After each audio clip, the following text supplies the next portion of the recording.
कि आज जिन्हें हम याद कर रहे हैं, आज हम जिन पूर्वजों को याद कर रहे हैं और जो लोग अपनी सभ्यता को भूल करके उन लोगों के आगे उनको फॉलो करने लगे हैं, उन्हें ये एहसास भी नहीं है कि वो लोग हमारे पीछे बैठकर सैकड़ों वर्ष पूर्व जो खेल खेला कि एकलव्य को इस देश के लिए तैयार नहीं किया, जंग के लिए तैयार होने नहीं दिया और सिर्फ एक ही बात कही। बहुत लोगों को ये सच्चाई है और कड़वी है, बहुत लोगों को आज भी हमारे आदिवासी लोगों को बहुत मतलब एक गलतफहमी बिठा दी है कि तुम ये कर नहीं सकते। जब हमारे पूर्वज बिना गुरु के इतना कर सकते हैं कि उन्हें अंगूठा मांगना पड़ गया, ऐसे जब एहसास हुआ कि अरे आदिवासी भारत के मूल निवासी, इनके पूर्वजों ने अंग्रेजों को नहीं टिकने दिया, आज ये जंगल से निकल करके प्रधानमंत्री से लेकर के महामहिम राष्ट्रपति द्रौपदी मुर्मू संसद तक पहुंच गए, राष्ट्र की सर्वोच्च कुर्सी पर पहुंचने लगे, तो उन्होंने बहुत अच्छा षड्यंत्र रचाया और आज से 20 साल पहले से एक बहुत अच्छी रणनीति बनाई कि इन लोगों को गवर्नमेंट स्कूल से बाहर करना है तो प्राइवेट स्कूल लेकर आओ और उसमें आरटीजी की सुविधा दो। हमारे बहुत सारे लोग जो थोड़ा बहुत पैसा कमा रहे थे, उन्हें लगा कि भैया मेरे बच्चे बहुत अच्छा अवसर है, बहुत अच्छे स्कूलों में पढ़ेंगे क्योंकि सरकार तो फ्री पढ़ा रही है, मुझे तो कॉपी पुस्तक लेनी है। और जब उन्होंने उस स्कूलों में जब एडमिशन कराया तो आज उन्हें स्कूल से वंचित करने के लिए उन्होंने आरटीजी में शर्तें लागू कर दी और बतौर हमारे कि जहां भारतीय मूल निवासियों के बच्चे पढ़ते हैं, प्रकृति को संजोने वाले लोगों के बच्चे पढ़ते हैं, हम गरीबों के बच्चे पढ़ते हैं, इस देश को सहज कर रखने वाले लोगों के बच्चे पढ़ते हैं, इस देश को देश बनाने वाले लोगों के बच्चे पढ़ते हैं, वहां उन्होंने उस स्कूलों पर ताला लगाने का काम कर दिया। जहां बहुत सारे भाइयों को यहाँ मौजूद होंगे, मुझे गर्व है कि मैं आदिवासी बहुलक क्षेत्रों से बिलोंग करती हूँ। टूटनी, खैरी, गुआरी, देवरी और भैंसा मुकुंदा जैसे जंगल प्रकृति के बीच में रहने वाली मैं बेटी हूँ। आज से 10 साल पहले भी वहाँ के स्कूल दूसरों में और सीधा बोलूं सामंतवादियों के घरों में स्कूल लगते थे। आज से 10 साल बाद जब वहाँ स्कूल चालू हुए तो लोगों ने वहाँ के स्कूल भी बंद करना चालू कर दिया। ये किसकी गलती है? हम सिर्फ कहते थक रहे हैं। हम कहते आए हैं कि हमारे पूर्वज हमसे ये कह गए, हमारे पूर्वज उस बात हमें एहसास दिला कर गए थे कि आज हमारी जमीन पर आ चाहिए, आज हमारी प्रकृति पर आ चाहिए, इसे हमें बचाना है। लेकिन आज हम आप सब कह रहे हैं कि आज हमारे अधिकारों पर यदि आ चाहिए और हम अपने वीर सपूतों के सच्चे अनुयायी हैं, भगवान बिरसा मुंडा, महारानी रानी दुर्गावती उनके मानने वाले हैं, तो जो लोग हमारे अधिकार छीन रहे हैं उन्हें हमें बख्शना नहीं चाहिए। और उसके लिए हमें ये बात माननी चाहिए कि हम अलग नहीं है। यदि हमारे बाप दादाओं ने ये नारा दिया है कि एक तीर एक कमान, और आगे भी आप लोग नारा लगाते हैं जैसा हम बोलते हैं SC/ST एक समान, वैसे ही हमें अपने अधिकारों के लिए एक समान रूप से आगे आना चाहिए। और हमारा अधिकार शिक्षा, समानता, राजनीतिकता, आर्थिकता, हमें इन अधिकारों की ओर भी ध्यान देना चाहिए। मेरे आदिवासी भाइयों, जहाँ तक ये मैसेज जाए उन्हें ये एहसास होना चाहिए कि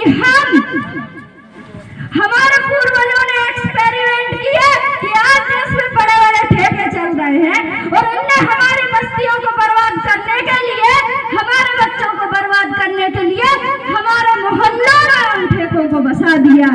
अरे हमारे बाप दादाओं ने तुम्हें मौका दिया,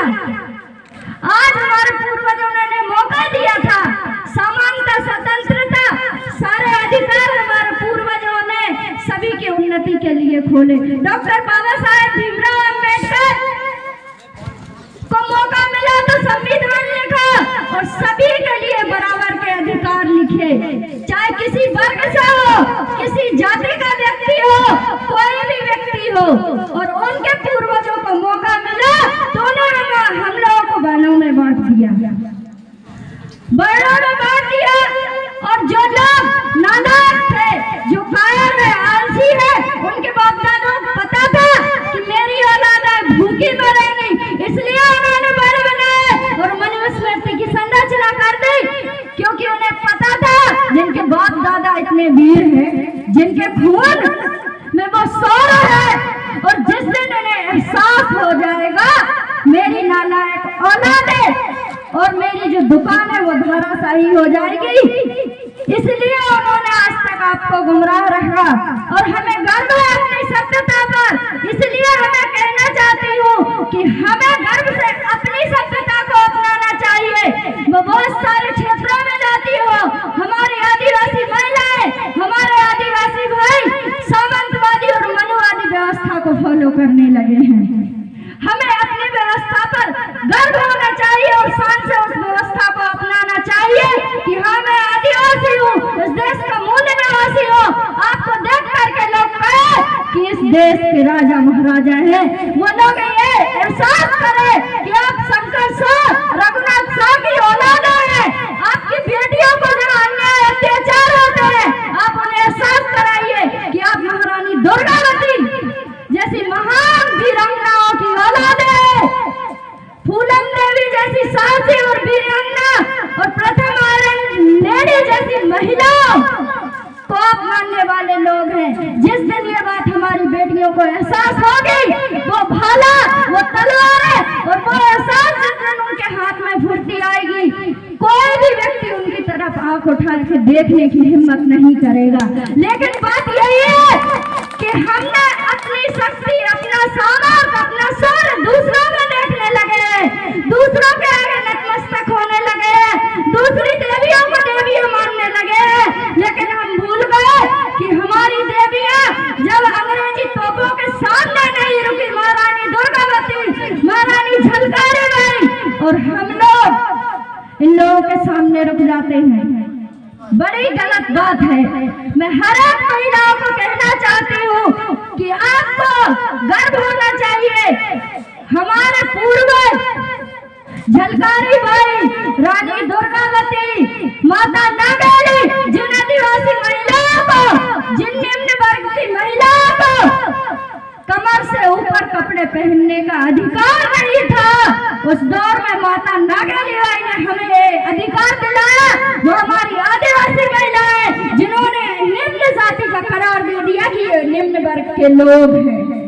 आज जिन घरों में हमारे लोग अच्छा पैसा कमा रहे हैं, नौकरी पैसे में है, उनकी अलमारियां साड़ियों में भरी है, उन्हें अपने पूर्वजों की उस बात का एहसास नहीं, इसलिए वो अपने वर्ग से दूर हो गए, अपने वर्ग से कट गए। और नौबत ये आ गई कि उस अवसर का हमने गलत फायदा उठाया, अपने वर्ग से दूर हो गए।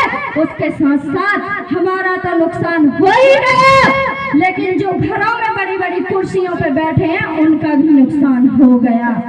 इसलिए हमें एकता से, समानता से, भाईचारे से इन अधिकारों की रक्षा करने के लिए हमें आगे आना चाहिए। हमारे पूर्वजों का ये मैसेज था, यदि हम सच में उनको याद करते हैं, हमें इस बात को याद करना चाहिए कि जीवन लंबा होने की बजाय जीवन महान होना चाहिए। भगवान बिरसा मुंडा जिन्हें भगवान कहते हैं, उनका जीवन लंबा नहीं था, 26 साल 24 साल की उम्र थी, लेकिन उनका वो दौर, उनका वो जीवन बहुत ही महान था। इसलिए हम उन्हें याद करते हैं, हम उन्हें आदर करते हैं, गर्व करते हैं। इसलिए हमें अपने पूर्वजों से